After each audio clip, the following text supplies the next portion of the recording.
The unthinkable has happened as the PGA Tour and LIV Golf are set to merge while all eyes are on the Canucks heading into the Canadian Open. Hey everyone, Rob Wong, joined alongside by Toronto Sun national golf writer John McCarthy, who is covering this week's RBC Canadian Open.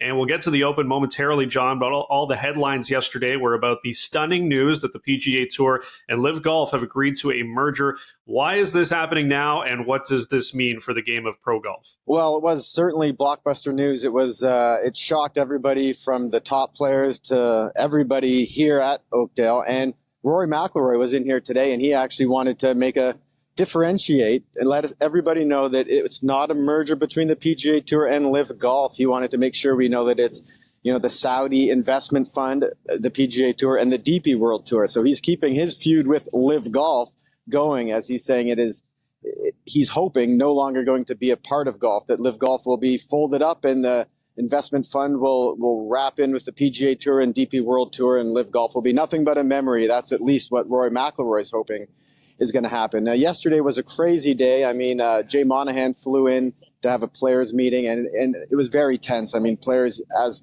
most people have heard by now, it was more sort of the mood for pitchforks than golf clubs with when the players went into that meeting, and they didn't come out with any cooler heads, really. Today, there is a sense of people trying to understand what's happening and maybe try and see some of the positives of it.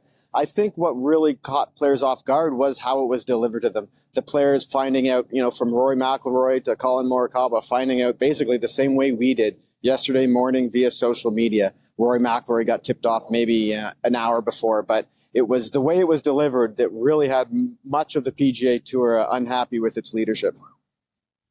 All right, moving on to things on the course. It's been almost 70 years since a Canadian won on a home soil, taking home the national championship.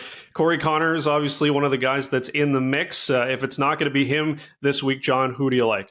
Yeah, I mean, that's 7 years. We're looking at Brooke Henderson on the women's side. On the men's side, it's been much, much longer. So everyone is still chasing Pat Fletcher. So Corey Conners is our top-ranked player, and this is a golf course.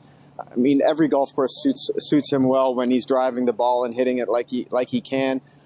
This week, though, I think there's a lot of not the pressure on all of them, but some of the side show that's going on has to be getting under some people's skin. And I think Adam Svensson might be a good Canadian to target. He flies under the radar a bit, but he also can shoot really low when he needs to. And this could be a low-scoring week with the tournament at a new course. Sometimes the PGA Tour likes to set it up favorably, making sure they know what they have. So it could be a low-scoring week, and Adam Svensson is a Canadian that can certainly go low. Yeah, it should be an exciting week at Oakdale for sure. For all of John's golf coverage, head over to the Toronto Sun, or you can find him on Twitter at John McCarthy Sun.